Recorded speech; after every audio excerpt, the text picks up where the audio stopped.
Well, just a little random live while I have a cup of tea and take a rest from painting. Interesting to see if anyone turns up. Little update on the house. The most of the top coat that needs to be done above where the flooring's going down is now just about done. So, hey, Bradley White. Good to see you, mate.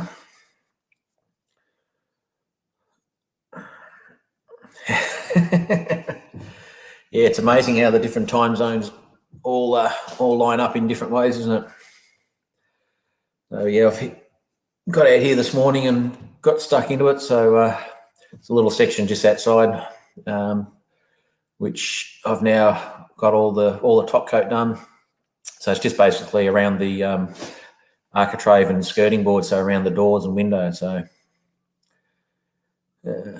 hey, Paula, good to have you here. And Mike the Caveman, hey, Bob. Hey, mate.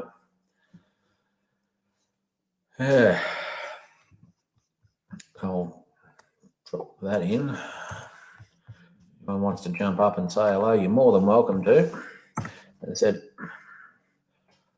I'm just having a little breather and a nice cup of Aussie tea.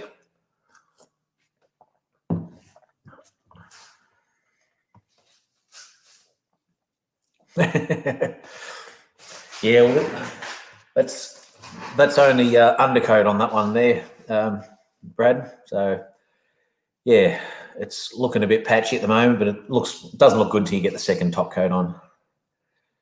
Yeah. Hey, Jess, how you going? Yeah. And yeah, it's good to have a few people pop in and say hello. It's good. I've only done a little bit of painting today, so I've got a bit on my hands, but I've got no spots all over my face. So normally I'm jumping on the camera here and looking like a spotted leopard with all this white paint all over me. And of course, just had my lunch, which was 2 slices of Vegemite toast.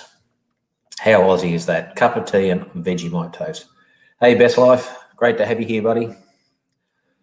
As it is just a little random one, I thought I'd throw up for a few minutes and see who wanted to come in and say hello. Oh, hello. Hey. Hey, Jess. How are you doing? Oh, I'm knackered. I've missed you.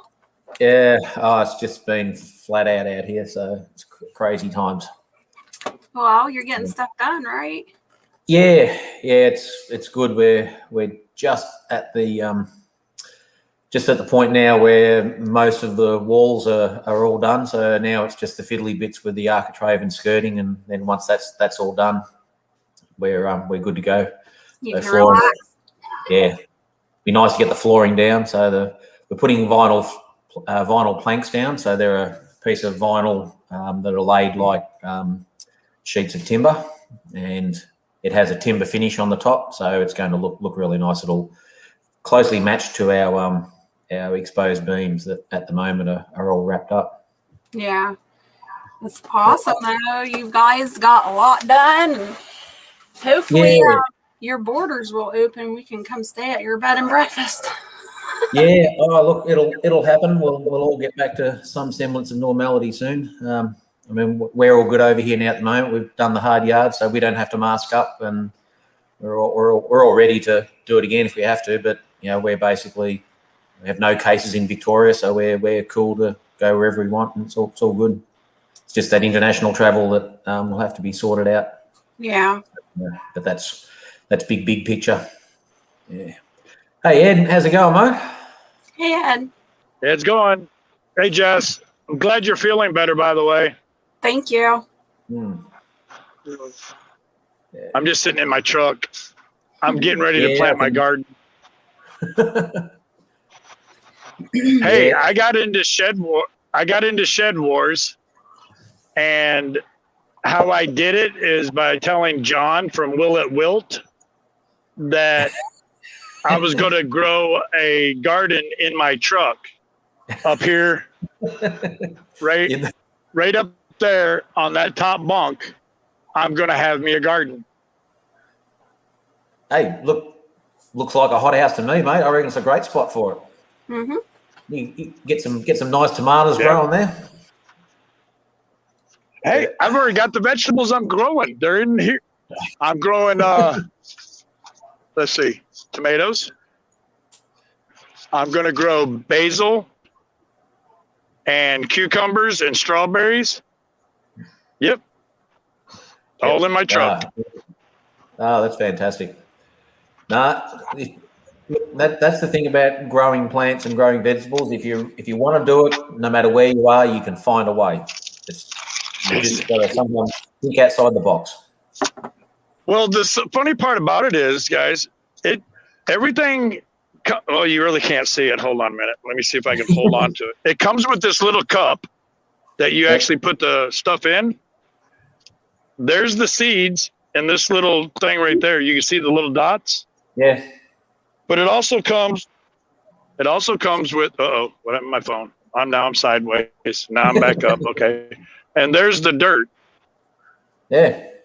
Well, Yep. your growing season's almost over, isn't it? Yeah, we're heading into the last month of autumn and then into our winter. Yeah. So, we can still get some good veggies growing over the winter. So, we don't get an extreme winter here with snow and all that. So we can keep growing through the winter. It's actually the best time for water. But you can't get anything going like tomatoes unless you've got a hot house or a high tunnel or something like that. But yeah, we can keep going. And as I said, the water supply is a little bit better. Yeah. Yeah. Hey, Daisy Grays and Pete, good to see you come in too, mate. And our mate from Scotland, John. Always great to have a Scotsman here. There's one mad Irishman. It's always nice to have a Scotsman here. How's Barrett going, Jess? He's doing better. He actually is doing really good. I was surprised that he didn't have more soreness than he did. He hasn't complained about pain at all. They sent him home, of course, with pain pills, and he must be a pretty tough guy because he didn't take not a one of the pain pills.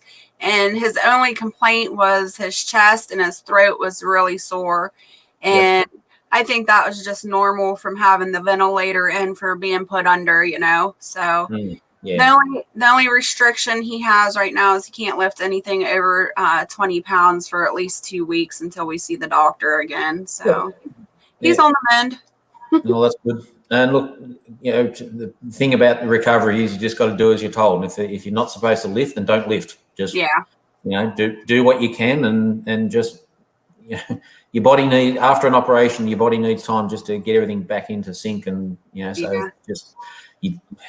only thing you got to do is throw away the guilt for sitting there doing nothing. You're not sitting there doing nothing. You're sitting there and recuperating. He's eating it up.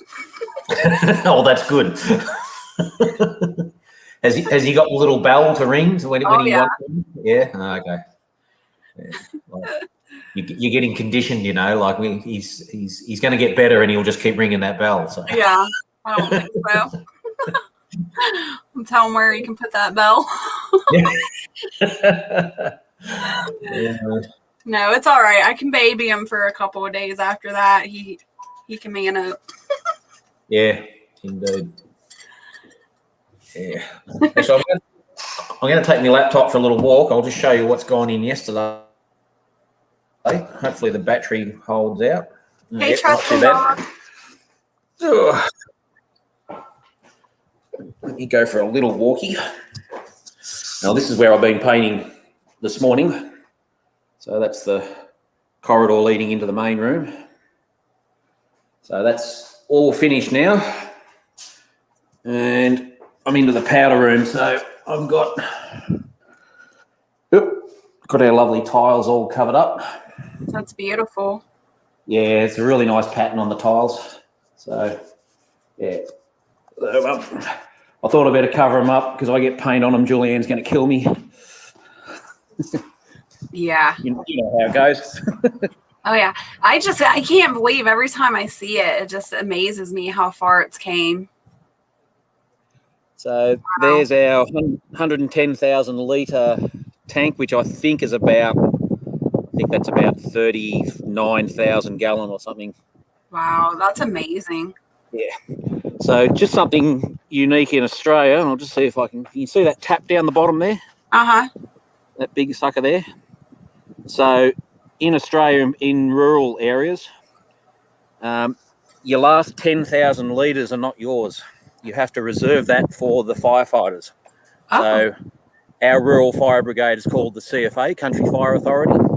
And so if they come out here to fight a grass fire, every single water tank around here will have that tap, and they can hook their tanker up and load up, so they don't have to be going back to, standpipes or whatever. So it just means that if they come out here fighting fires, I'm looking around here and I can probably see there's probably 100,000 litres minimum of water that's available to them.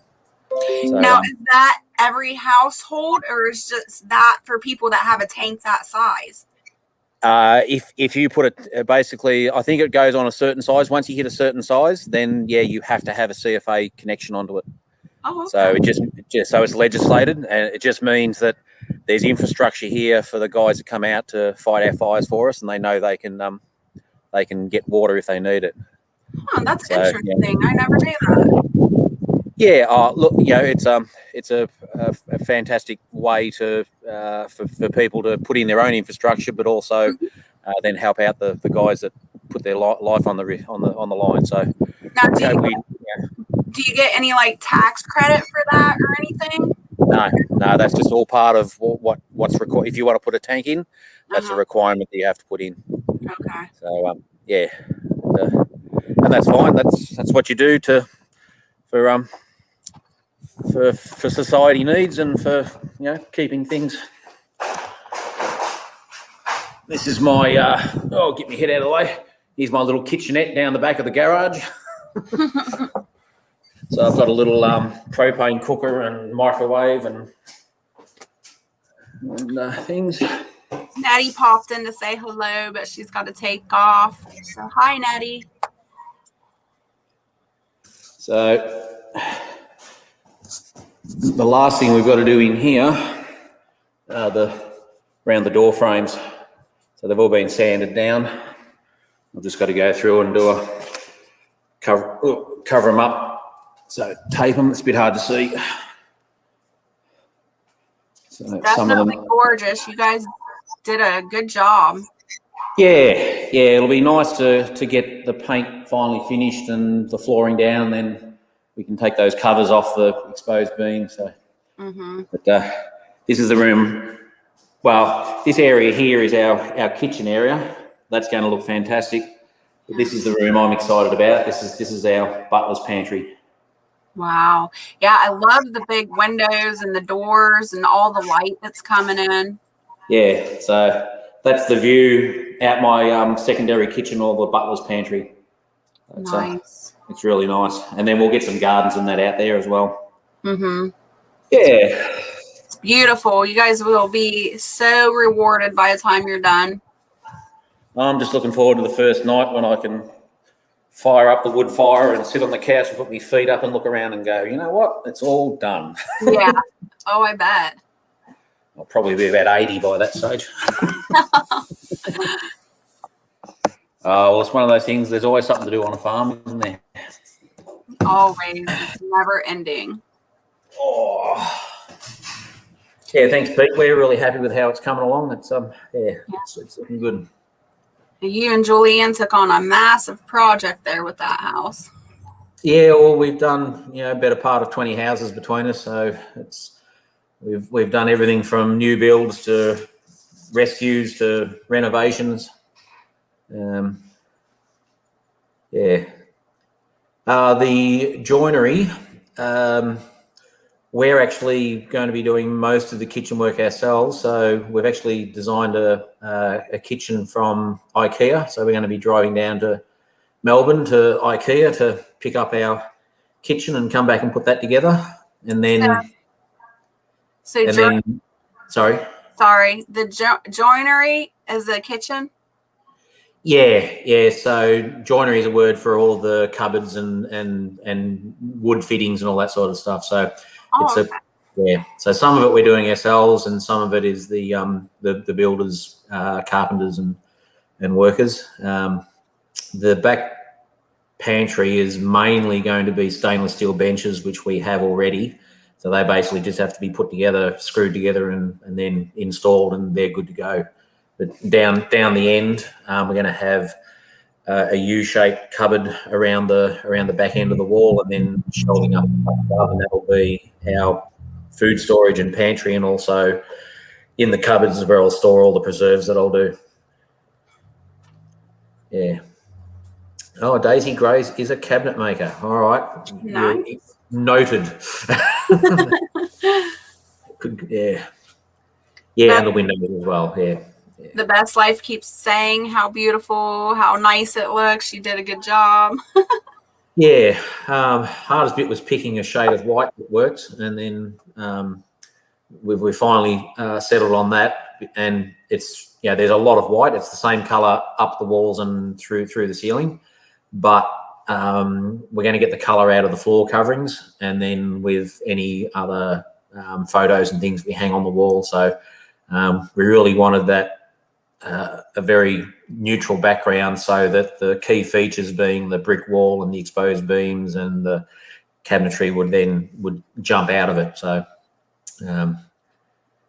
there's only one wall that's going to have colour, and that's in Harrison's bedroom and the computer room, and I'm hopefully painting that this afternoon. So that's a lovely colour called Dinosaur. How's Harrison taking it all in? Yeah, he's pretty excited and pretty keen. He's all he keeps asking is, when are we painting my room? When are we painting my room? His room's getting carpeted, and the carpet's not going down till next week at the earliest. So that one's sort of secondary priority at the moment. We need the vinyl planks go down this week, so we've got to get all those areas finished, and then we'll backtrack. So yeah, but, has he gotten to be involved with the painting or anything like that? Oh yeah, he's had a go at some of the sanding and some of the painting, but that's awesome. Yeah, he's an 11-year-old kid. They're not really interested. Yeah. Until he gets to his bedroom. Yeah. He loves being out here though. Like, he's a bit of an inside kid. When he gets out here, he starts to dig in the mud, and he's taking interest in the animals and that around. So it'll be really good when we get out here. Yeah. Yeah, which will be good. Yeah. Last me cup of tea. Nothing like a good strong cup of tea. Mm-hmm. What kind of tea are you drinking?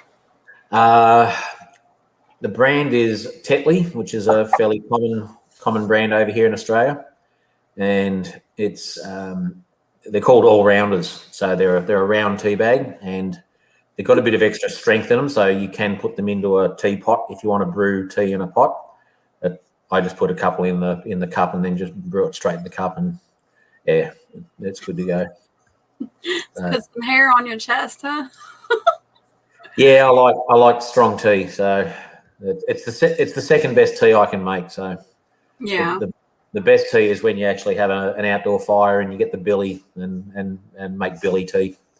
So billy is basically an outdoor kettle, sort of a tall tin with it. Sometimes they have a spout on them, and like that. It would be like a percolator, or no? Yeah. Oh, just if you could imagine a big coffee tin, and the handle on it, and then they sometimes have a spout, sometimes they don't. Okay. Yeah. And then you generally have a tripod of a metal tripod that sits above the fire with a hook. And you just hang the billy on there, and it sits above the fire and boils. And, yeah.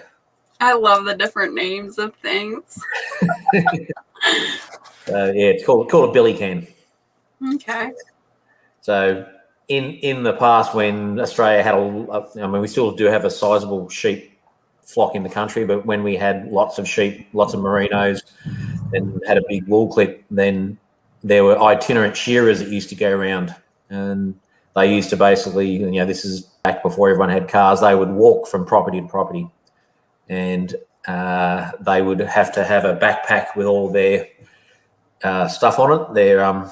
And because it would sometimes take them a couple of days or 2 or 3 or 4 days to walk to the next property, then they'd be camping on the side of the road. So an Australian word for an outdoor bed is a swag. You throw your swag down and then you camp on the side of the road. So these guys used to have a swag on their back and usually a billy can hanging off there as well and whatever. So they were called swagmen. They'd be, yeah.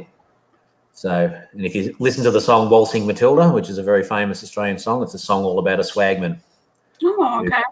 Yeah. So he knocked off a sheep and got caught, and yeah, it's a pretty tragic story, but it's a classic Aussie song. Okay. Yeah. Fox at Outdoors just came in. Hello. How's it going, Fox? Yeah. Yeah, the Kelly Kettle. The Best Life says, I thought the swag was a tent. It is now, kind of. So if you go into a camping store now to buy a swag, what you'll get is it's like a combination of a sleeping bag and a tent. So it has you basically roll it out like a sleeping bag, and then it has a frame that goes over your head area. So it basically sort of sits about 1.5 foot off your head. So it's kind of like a little cocoon. Yeah. But in the old past, yeah, it used to be a rolled up bed that they just throw down on the ground and do their best to sleep next to the campfire, have their billy over the fire, and enjoy the Sounds outside like in the a bush. good time. Yeah, it was tough back then. Yeah. Have you had a chance to visit your furry friend lately? No, the old Blue the emu. That mongrel, the emu. Uh-huh. Yeah, that mongrel. No, I haven't seen him for a while yet. You'll have to go visit him again soon. Yeah. Oh, for sure. Actually, I'm teeing the guy that owns him that I work with. I'm teeing up with him to do we're going to do a live with Lala Farm there, hopefully. Ooh. And Chris can get some of his native animals that he has there out. So he's got emus and about 6 different species of owls, and he's got monitor lizards and pythons and all sorts of snakes. And he's basically got every venomous snake in Australia, or the major venomous snakes there. So he's got taipan, tigers, and red bellies, and browns and blacks, and yeah. Wow. Yeah. His snake collection is amazing. He keeps it in the house? He was. So he had a snake room that had a big rack in it, but he's since got a mobile house room that's been installed in the backyard. So it's basically just a kitchenette and one big room, and that's his reptile room. So apparently he's got them all out in there, and they're out of the house. So Yeah, that's probably a good idea. Yeah, they don't get out of their enclosure very often, but if they do, it's probably best if they're not in the house. Right. Yeah. Oh. So well, once I get set up here and I start to get a few snakes myself, I'll only be getting pythons. I won't be getting the venomous ones. Yeah. What kind of pythons do you plan on getting? I've probably got about 12 that I'd like to get, whether I end up getting that many. But my favourite's called a Brettles python, or it's an inland carpet python from Australia. So they get to about 10 to 12 feet, and so they're not a huge one by some of the other standards, but they get big and fat. They're big fat suckers in the middle, and apparently they have a really nice temperament and generally pretty easy to handle. So. What color are they? They're a sort of a light brown and dark brown. So all of our carpet pythons have that sort of camo markings on them, and it depends what you cross them with. All the carpet pythons can sort of be crossed across each other, which some people frown on, some people do it just to get the colours. But I find they're attractive just in their natural state, without having to sort of go through all the morphs and recessive genes and trying to get these striking colours. But it's amazing what they can breed by So the select. python is all pretty much the same color pattern. Oh, they vary. They vary a lot. Okay. You know, our carpet python, there's about 12 or 13 different species across Australia. So there's a Darwin, there's a jungle, there's a coastal, there's inland, there's Murray Darling. So, and they all belong to the same genus. But there are slightly different species within there, and they do vary a bit, but they do have very similar overall markings, but their actual color can change. That's pretty amazing. I didn't realize there were that many different types of python. Yeah. Well, I think we've got 130 or 140 species of snake in Australia, and I think about 105 of them are venomous, ranging from wasp venom all the way up to kill you dead. So Yeah. I think we talked about that before. My dad raised ball pythons, yeah, the red tail boas. That's what Yep. he raised for years and years until he got an anaconda. That thing was crazy. yeah, they're a little bit more on the psycho scale. Yeah. Yeah. Oh, look, it depends what they're doing at the time. You know, when they're shedding and their eyes go glaze over and they can't see, they get more cranky. And if they're protecting eggs, they get even more cranky again. And you know, they can be fine in the morning, and then it comes feed time in the afternoon. They know there's food coming, so they're striking at the food. So yeah, and every snake's like a human. They've all got a different personality. You just got to get to know them. But they're definitely beautiful. They have like all kinds of different colors in there, and yeah, they're really pretty. Do you guys have, like, in Australia, do you have like snake conventions and stuff like that, like we do here in the United States? Oh, that's awesome. Yeah. So every February in my state, Victoria, there's a snake expo down in Melbourne. It's been cancelled the last 2 years with COVID restrictions, but hopefully apparently they're going to try and do one in November this year. But yeah, February next year, fingers crossed it'll all go ahead. So, and so all different companies come with all their supplies and tanks and cages and whatever, and then breeders turn up and yeah. And you can actually buy and trade snakes there. Yeah, we've got pretty strict conditions on snake ownership. You basically have to be licensed to be able to hold one. There's different degrees of license. So level 1 gets you simple lizards and non-venomous snakes, and then level 2 allows you to get to own venomous snakes. And then every snake that you own has to be registered, so the Department of Wildlife knows where everything is. Yeah. Wow, that's really interesting. Those are some strict laws. We don't have laws here to, I guess, I don't know about venomous snakes. I've never had I guess. But just lizards and stuff, like you said, the type 1, like we don't have to have licenses here for that. Yeah. Wow. Well, I've got a pet blue tongue at home, and that's a very common lizard. You don't need a license for that. But if I wanted to get a bearded dragon or a python, then I'd have to get a level 1 license. And then if I wanted to own a brown snake, then I'd need to get a level 2. See, and we can have bearded dragons here without any licenses either. Now, do you have to register them too? Yes. Yeah. Okay. Yeah. And it's just so that the Department of Wildlife knows exactly where everything is, and then if anything outbreaks with any diseases or whatever, then they've instantly got a record of, okay, well, there's a problem with that disease in Bendigo. These are the people that own bearded dragons that might be affected, and they can then contact and work it out. So yeah, it doesn't stop you from owning anything. It just gives you a level of responsibility that you have to, if you want to have these animals, then you just have to tick the box and be registered. And we have a lot of problems here with feral animals and introduced animals, escaped animals, and we have very strict quarantine rules, and I'm all for it because we've got enough problems with so many of the feral animals at the moment, and I don't want American corn snakes and ball pythons and everything else out in our ecosystem stuffing things up even more. Yeah. I mean, that's really smart and very interesting. I learned a lot just in those few minutes.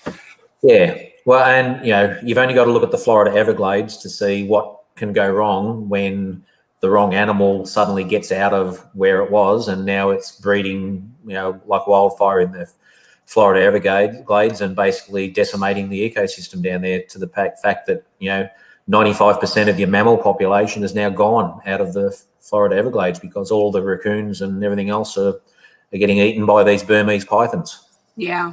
Yeah. So, we have enough problems with cane toads and feral horses and camels and pigs and dogs and cats and You have feral horses there? Yeah, Oh. they're a very contentious issue. So they're called brumbies, and they basically live up in the high country, up in the mountainous area of Victoria, New South Wales. I'm definitely coming now. Yeah. I want to go chase them. Unfortunately, they don't belong there, and there's a long history of there's a very famous poem of The Man from Snowy River, and that's my all favorite movie of all time. Yeah. So if you've seen that, you've seen them herding up the brumbies. So they're the feral horses that live up there. So nostalgic people and horse lovers will say, "Oh, they're magnificent animals. They belong to our heritage. They should be there." People like me who think firstly about native animals and ecosystems say they don't belong there. They're destroying water holes and causing erosion. They need to be eradicated. Yeah, they do. They do cause a lot of damage. Massive damage. So, but I love seeing horses like that out there in the wild, just running free. I think that's like the most beautiful description of freedom to me. Yeah, and if they can do that where they're supposed to be out in the American plains and where they natively belong, great. Yeah. They now, don't belong. They don't belong out in our bush. How did they get there? Just people turning them loose, or when the European settlers came, and then some escaped, and so they're basically horses that escaped from a long time ago when white settlement started to occur here in Australia, and they've just, like any other feral animal, they've bred up into the mountains, and so there's thousands and thousands of them now, and there's programs to cull them, and I fully support them, and then other people jump up and down and go, "Oh, you can't do that because they're but what about the feral pigs, and what about this doing that damage?" And that's right.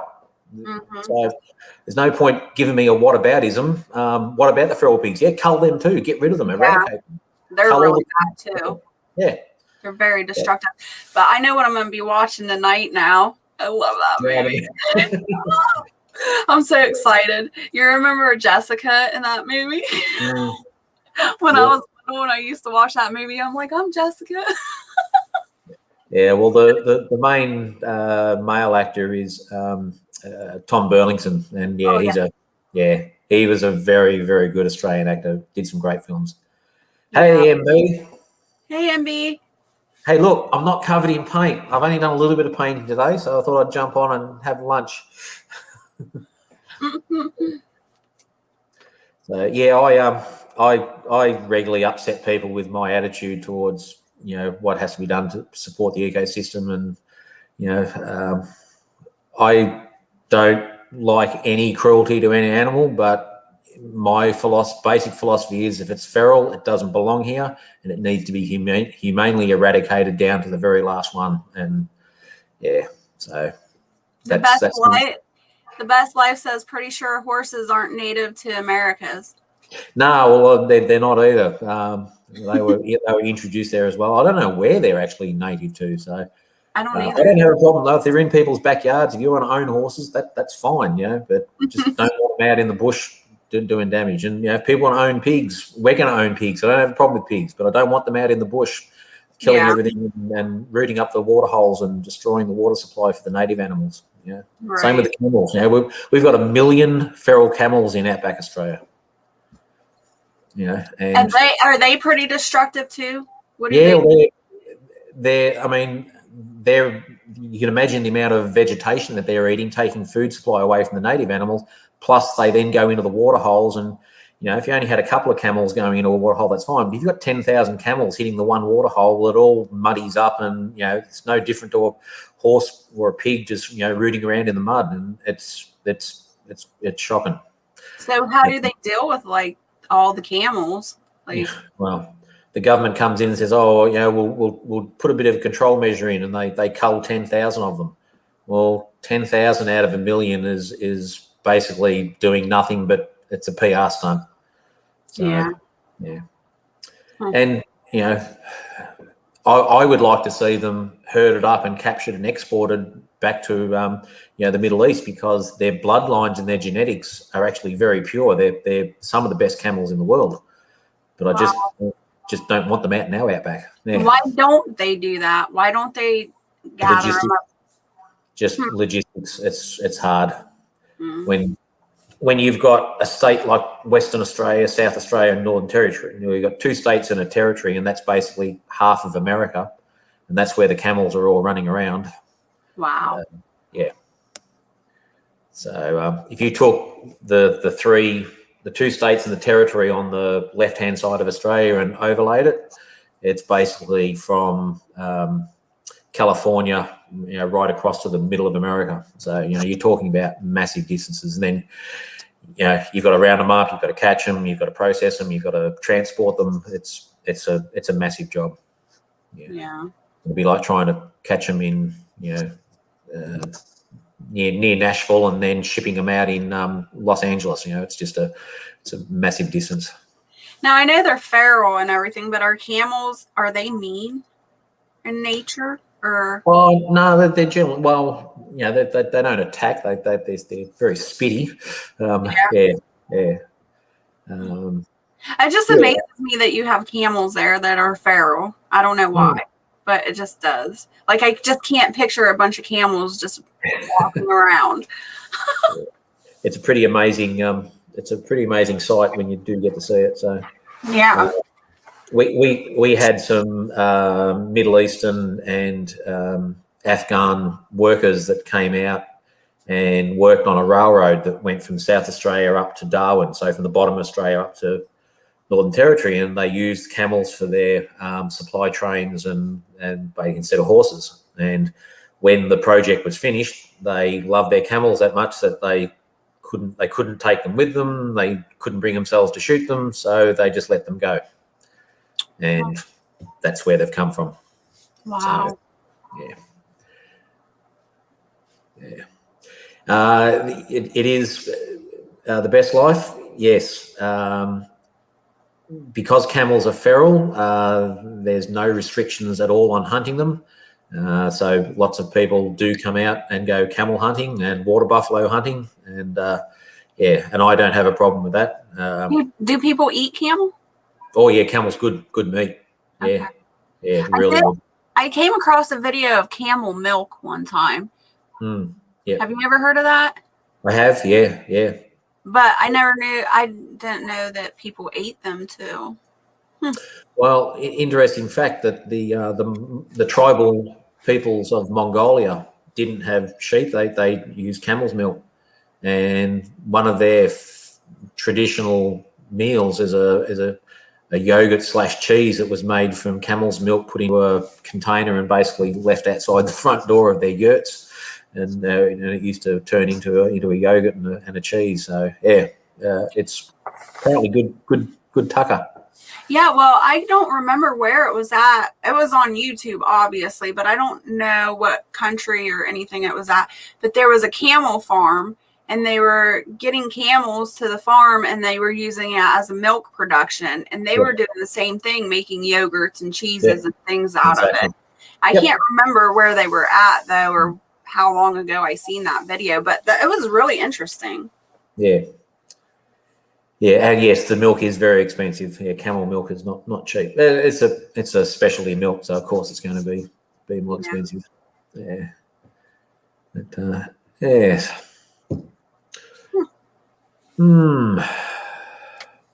April the giraffe passed away. No, I think I did see that in the news. Yeah, we've got a few zoos around the country. I'm sort of a mixed opinion of zoos. They in some ways they do a good job, and others it's exploitation of animals again. But yeah, they also do a lot of work in conservation and saving species that are almost gone out in the wild. So. Well, Bomber Steve, I just want to get on here and see your face. I missed you. It's been a long Yeah. time, but Yeah. I'm gonna have to hop off here. Yes, well, I better stop gas bagging and getting up on my high horse and get back on the roller because this ain't getting the painting done. But yeah, lovely to see you again, Jess. And yeah, we'll have to set up another panel with Beehive and yourself, and we'll get Julianne on. And yeah. Oh yeah, bring back the old times. Yeah. Yeah, I got an email from Beehive the other day. It was great to hear from him. So good. Oh, that's good. Yeah. Yeah. All right. Well, send our best wishes to Barrett. Hopefully he heals up quickly, and let's. You haven't got any news back from the. No, that's cool. No, they said it'll be about 2 weeks. Okay. All right. Well, don't worry about that as well. Like, you know, as you said, it could be anything, and don't worry about what it could be. Just get the news, and then you'll know, and then you know what you're dealing with. Yeah. Well, thank you. I appreciate it. Don't waste any energy on what it could be. Just focus on getting better. Okay. Yeah. All right. Thanks for popping in, everyone. Great to see a few people there. And yeah, I'm going to get back on the roller and see if I can cover my face in paint again. All right. You take care. All right. You too. Bye. Jess.